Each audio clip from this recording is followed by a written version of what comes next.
Fala pessoal, tudo bom com vocês? Seja muito bem-vindo a mais um vídeo do canal Pai Investidor.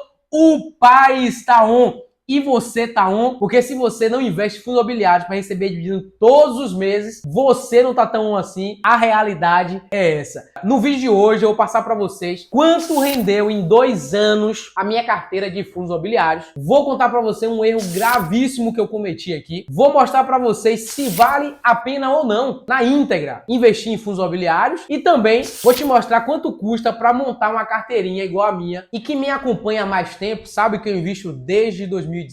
Entretanto, em renda variável desde 2019. Fundos imobiliários, ações, ETF, Stock Picks, que são ações lá fora nos Estados Unidos. De lá para cá, é óbvio que o meu rendimento em fundos imobiliários, nos dividendos, é muito maior. Entretanto, aqui no Status Invest, que é onde eu faço o acompanhamento dos meus investimentos, ele vai me mostrar os últimos 24 meses. Por isso que eu vou te mostrar os 2 últimos anos, quanto foi que rendeu. Se vale a pena ou não investir em fundos imobiliários. Dando segmento aí na tela, quanto recebi com 14 mil reais investidos em fundos imobiliários. Aí está a minha carteira de fundos imobiliários. Eu coloquei aqui essa marcação em amarelo para te mostrar com bastante detalhes essas informações. Eu tenho 9 ativos em fundos imobiliários, 26% circulei em verde aí para vocês verem, comparado à minha carteira no geral. E aqui nessa seta vermelha eu coloquei o valor que tem nesses fundos, 11.858. Aqui eu tenho mais 2 fiagros que finaliza a composição dos meus fundos. Aqui no Status Invest ele fica em abas diferentes, por isso que eu estou mostrando dessa forma.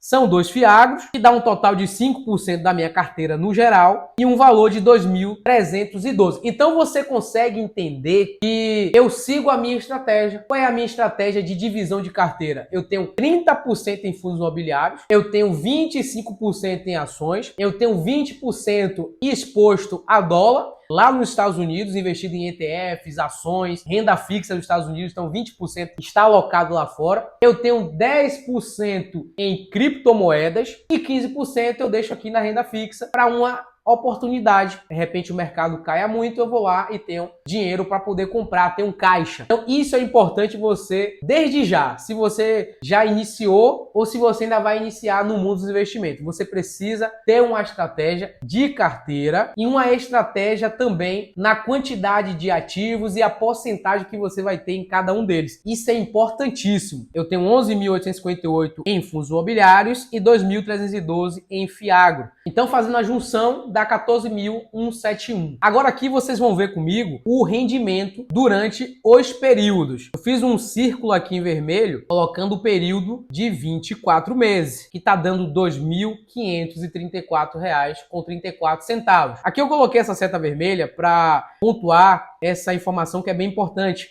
Yield on cost significa rendimento sobre custo. Quanto mais barato você comprar o ativo, melhor vai ser o seu rendimento sobre o custo. Vou te dar um exemplo aqui. Supondo que você compra um ativo por R$ 8,00. Ele começa a se valorizar. Daqui a pouco ele está R$10,00. Quem compra R$10,00 não vai ter o mesmo rendimento que você que comprou a R$8,00. Conseguiu entender? Então você vai ter muito mais rendimento do que a pessoa que comprou a 10, além da valorização. Então por isso que é importante você comprar ativos com preço justo. Ainda aqui na tela de rendimentos, vou detalhar para vocês aqui rapidamente, ó. BCFF11 é a minha segunda maior posição na carteira de fundos. Ele me rendeu R$ 722,12 em 2 anos, beleza? O BRCR11, que é a minha maior posição em fundos, me rendeu R$ 846 em 2 anos. Vale ressaltar que o meu custo de aquisição no BCFF11 foi melhor do que no BRCR11. Para você ver a importância de comprar ativo na hora certa. Em seguida, o BTRA11, eu tenho 15 cotas desse fundo, ele está pagando 11,52 atualmente de dividendos. Entretanto, eu estou ganhando 5,35%. Por quê? Por conta do meu rendimento sobre custo. Foi aquilo que eu expliquei agora há pouco. Eu comprei esse fundo ali na casa dos R$ 89,00 mais ou menos, e hoje ele está custando ali na faixa de R$ 40,00. Então, o meu rendimento cai junto com a desvalorização da minha cota, tá? Em seguida, o CVBI11, eu tenho 10 cotas desse fundo. Esse fundo está pagando atualmente 12,47 e o meu rendimento sobre custo, 11,77, e pagou R$ 236,40 durante o período aí de 2 anos, beleza? Aqui eu quero fazer uma ressalva rápida que nem todos os ativos que eu estou mostrando aqui, eu tenho ele há 2 anos. Tem ativos que eu tenho há 6 meses, tenho há 1 ano, 1 ano e meio. E tem ativos como o BCFS, o BRCR, que eu tenho realmente há muito tempo. Então,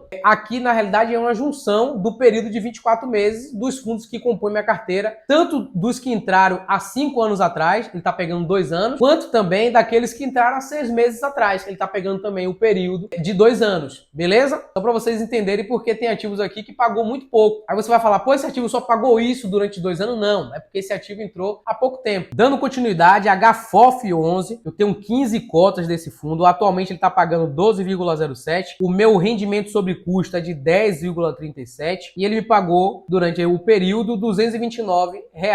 Em seguida, HSML11, eu tenho 10 cotas desse fundo, atualmente ele está pagando para o mercado 10,75% e o meu rendimento sobre custo é de 12,19, me pagou até o momento R$ 184.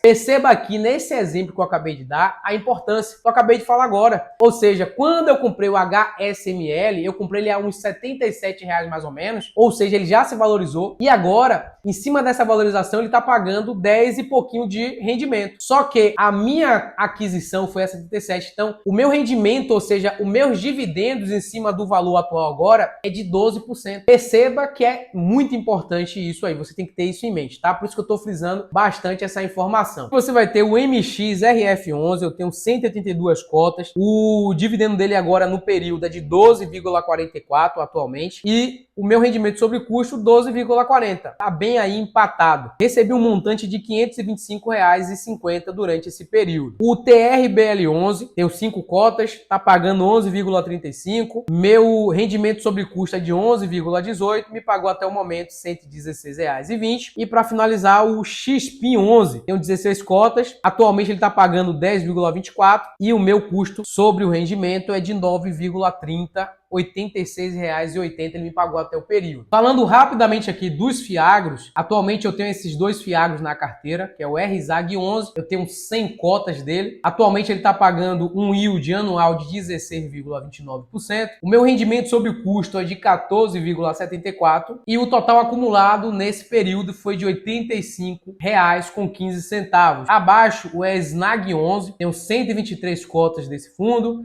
O yield anual dele atualmente é de 12,64%.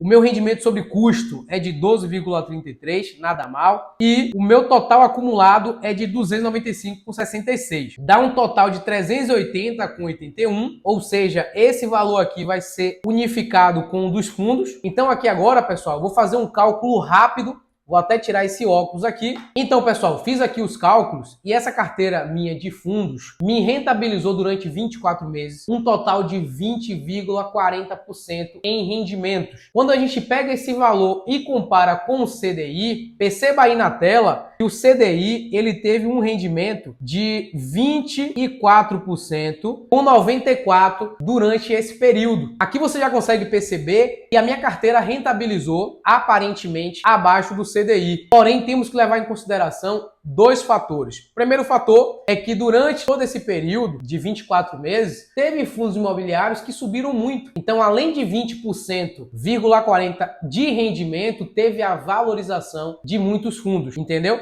Então, se eu fosse colocar isso, com certeza a minha carteira tinha ultrapassado o CDI. Mas aqui eu estou colocando apenas os rendimentos. Fazendo esse cálculo, quem segurou um Tesouro Selic, por exemplo, durante 2 anos, ele teve aí o seu imposto de renda de 17,5% descontado da sua rentabilidade. Então, se você pega aí 25,90%, que é o CDI nesse período, menos 17,5%, vai ficar ali uma rentabilidade de 21,40. Então eu acabei de fazer uma comparação do CDI com a minha carteira de fundos imobiliários e você percebeu que colocando só a rentabilidade está muito próximo, e se eu for colocar aí a valorização dos ativos, eu ultrapasso o CDI. Então mostra que minha carteira de fundos está indo muito bem. Obrigado. Dito isso, vou passar para vocês aqui agora alguns erros gravíssimos que eu cometi durante esse período que eu invisto em fundos imobiliários. Aí na tela, para vocês me acompanharem, eu grifei em vermelho aí o BRCR11, é um fundo que eu ainda tenho na minha carteira. Patrimônio atual de 3.412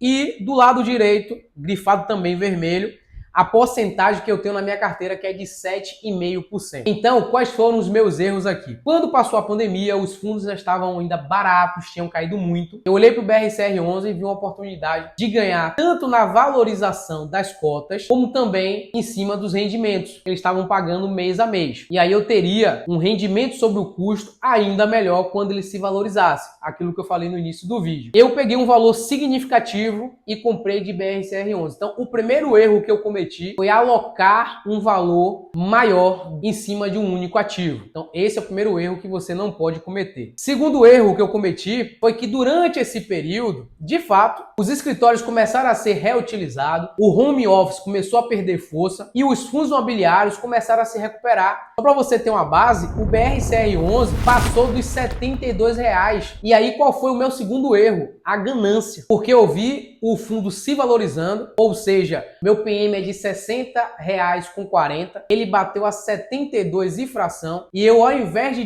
diminuir posição nele, diminuir para 5%, que é a minha estratégia, então aqui fica essa ressalva: mantenha a sua estratégia independente. Não deixe a ganância falar mais alto. Era para ter diminuído para 5%. Não. Eu estava com quase 10% só em BRCR11 e, de fato, a tendência é que ele subisse mais e fosse ali para casa dos R$80. Então eu teria uma valorização muito maior, quase de 40%. Só que o que aconteceu? Começou a vir um ciclo da alta da Selic e os fundos começaram a cair. Todo mundo sabe, já falei isso aqui várias vezes no meu canal, que quando a Selic sobe, os fundos caem. Quando a Selic cai, os fundos tendem a subir. Então, esse foi o meu erro grave, que eu não posso cometer mais. Tanto que hoje, aí na tela, eu estou tendo uma desvalorização de 26% no BRCR11 e ele ainda equivale a 7,5% da minha carteira. Então você percebe que eu paguei um preço alto pela ganância,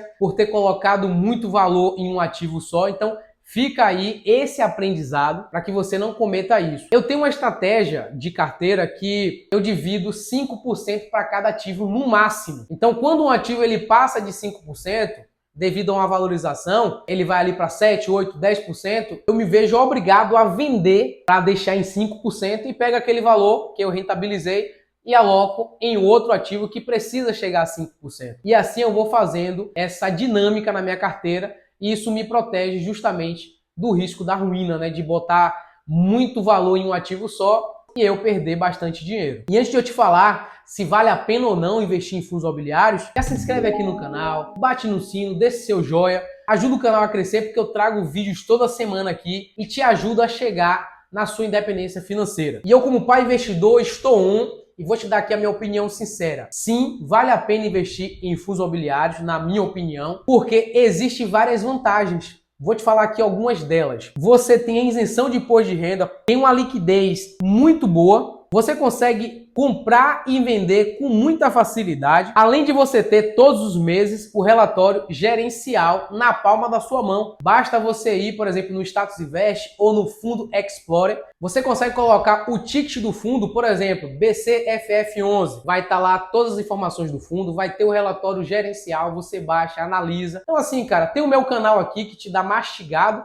informações sobre esses fundos, sobre diversos fundos imobiliários que eu gravo vídeo aqui. Então assim, não dá para poder ficar de fora desse mercado. Tanto que saiu essa matéria, fundos imobiliários crescem e atraem novos investidores. Então você viu que eu grifei ali, essa matéria foi do dia 23/9 de 2024 agora. Cada mês que passa, os fundos imobiliários têm ganhado mais adeptos, mais investidores, que as pessoas vê nos fundos justamente essa facilidade para você colocar o seu dinheiro, investir de forma simples, fácil e o melhor de tudo, meu amigo, sem imposto de renda, pelo menos por enquanto. E antes de eu te mostrar quanto custa montar uma carteirinha com esses fundos imobiliários que eu tenho na minha carteira, eu vou deixar a dica de hoje, que é O Poder da Ação, do Paulo Vieira. Cara, esse livro é um suco de aprendizado de como você começar a agir. Inclusive, a primeira ação que você vai aprender é se inscrever aqui no meu canal, bater no sino, deixar seu joinha, que é para você não perder mais nenhum vídeo aqui do Pai Investidor. E agora eu vou te mostrar quanto é que custa para você montar uma carteira igual a minha, com fundos imobiliários e fiagos. Vale ressaltar que isso aqui não é nenhuma recomendação de compras, é só a título de informação. Aí na tela está os 11 ativos, 9 fundos e 2 fiagos, os preços atuais deles, quanto eles estão pagando de dividendos anual e o total, 515,08. Então assim, meu amigo, com R$500 você consegue montar uma carteirinha de fundos com 11 ativos, sendo 9 fundos imobiliários e 2 fiagros, e já começaria a receber dividendos a partir do mês que vem. E isso viraria uma bola de neve positiva. Então é isso, pessoal. Espero ter conseguido agregar na vida de vocês com mais esse vídeo. Não se esqueçam de se inscrever aqui no canal, deixar seu joinha, bater no sininho, que é para ajudar o canal a crescer e você receber notificação, porque eu posto vídeo toda semana e ajudo você a alcançar a sua independência financeira. Dúvidas e sugestões, coloquem aqui nos comentários. É isso e até o próximo vídeo.